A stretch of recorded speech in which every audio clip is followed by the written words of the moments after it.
আমি বেহেশতে চলে যাচ্ছি, আমি হাফেজ ছিলাম, আলেম ছিলাম। তখন ওই ব্যক্তি বলবে, ও ভাই আপনি আমাকে চিনেন না, আমি তো ওই গ্রামের একজন মূর্খ মানুষ ছিলাম, কৃষক ছিলাম, আমি কৃষি কাজ করতাম, কিন্তু তারপরেও মাদ্রাসাকে আমি মহব্বত করতাম, আলেম উলামাদেরকে, ছাত্রদেরকে আমি মহব্বত করতাম। আমার ক্ষেতে ধান হলে সর্বপ্রথম ধান আমি নিয়ে দিয়ে আসতাম মাদ্রাসায়, আমার ক্ষেতে আলু হইলে আলু নিয়ে মাদ্রাসায় দিয়ে আসতাম, পেঁয়াজ দিয়ে আসতাম, লাউ দিয়ে আসতাম, মুরগি দিয়ে আসতাম, ডিম দিয়ে আসতাম, ডাল দিয়ে আসতাম। আমার গাছে পেঁপে হয়েছে, সর্বপ্রথম পেঁপে, আমার গাছে কলা হয়েছে, মহব্বত করে আমি মাদ্রাসায় হুজুর ছাত্রদেরকে আগে দিয়ে আসতাম।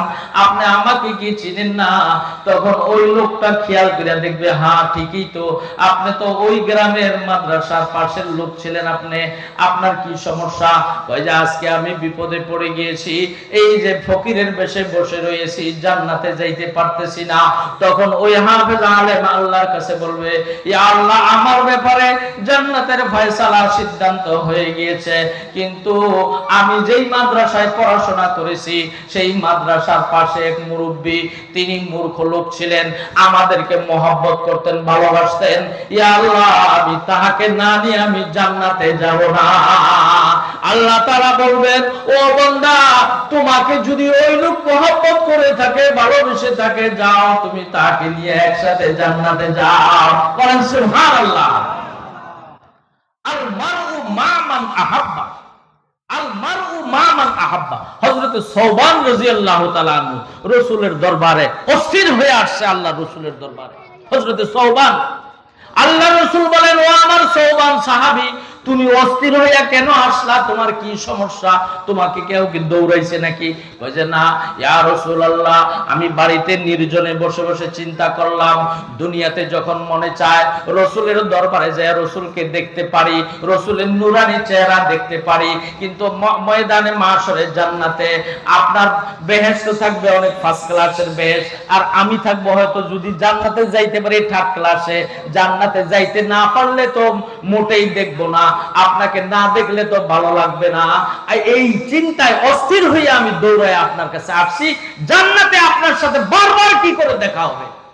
আল্লাহর নবী তখন বললেন, তুমি যদি আমাকে মহব্বত করো, আমার সাথেই জান্নাতে যাইতে পারবা। কি বলেন, ঠিক না ভাই? আমার সাথেই জান্নাতে থাকতে পারবা।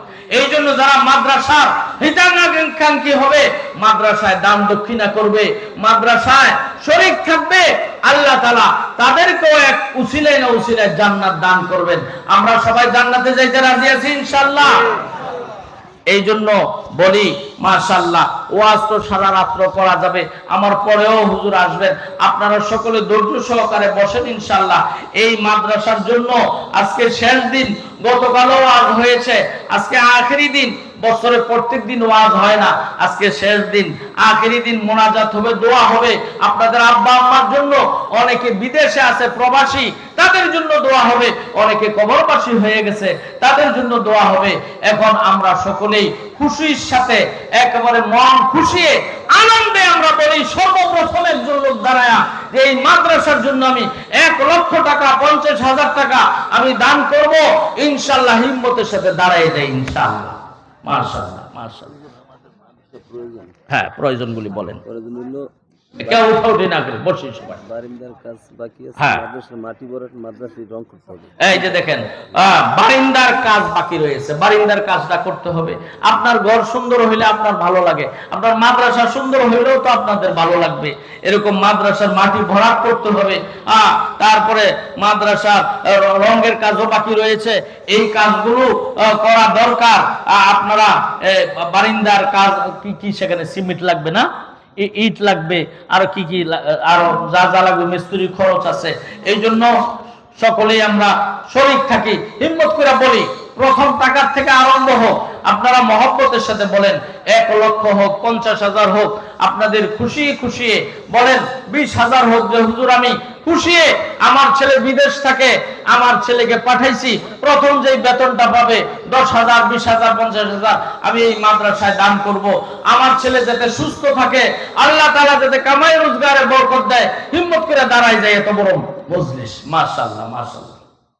মাশাআল্লাহ, হিম্মত করে দাঁড়াই, তৌফিক অনুযায়ী দাঁড়ায় যাই। মাশাআল্লাহ, আল্লাহ তাআলা দেওয়ার মালিক, অন্তর নরম করার মালিক আল্লাহ তাআলা। দম দেওয়ার মালিক কে? আল্লাহ তাআলা দিবেন ইনশাআল্লাহ। এই যে দেখা যায় আগুন লাগে বড় বড় মার্কেট পুরো ছাই হয়ে যায়, সেখানে কোটি কোটি টাকা নষ্ট হয়ে যায়, হয় না এরকম? কি বলেন? সম্পদ দেওয়ার মালিক আল্লাহ তাআলা, নেওয়ার মালিক কে? আল্লাহ তাআলা। এই জন্য হিম্মত করে দাঁড়াই। মাশাআল্লাহ, বলি প্রথম অন্তত 50,000 হোক, 20,000 হোক, আমরা দাঁড়াই। মাশাআল্লাহ, যার যার তৌফিক অনুযায়ী দাঁড়াই। আল্লাহ তাআলা যিনি প্রথম দাঁড়াইবেন, উনি যত পরবর্তীতে যত দান হবে ওনার দেখা দেখি আল্লাহ তাআলা ওই সওয়াব, সকলের সওয়াব প্রথম ব্যক্তিকে দান করবেন। এই জন্য হিম্মতের সাথে দাঁড়াই। মাশাআল্লাহ, মাশাআল্লাহ, মাশাআল্লাহ। এই যে মুরব্বী, কি নাম? ডাক্তার হাবিবুর রহমান, আল্লাহ তাআলা ওনার 5,000 টাকাকে কবুল করুক, সকলে বলি আমিন। ইয়া আল্লাহ, ডাক্তার হাবিবুর রহমান পাকা দাড়িওয়ালা মুরব্বী, এই মাদ্রাসার মহব্বতে, আলেম ওলামার মহব্বতে, ছাত্রদের মহব্বতে 5,000 টাকা দেওয়ার নিয়ত করেছেন মওলা মেহেরুল্লাহ বোরিংয়ের জন্য। প্রবাসী মুক্তার হোসেন ব্যাপারী 10,000 টাকা।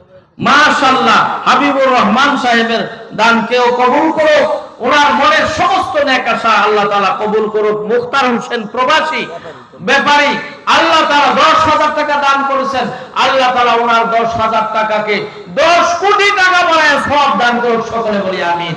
তার কামাই রোজগারের বরকত দেখ, তার শারীরিক সুস্থ রাখো।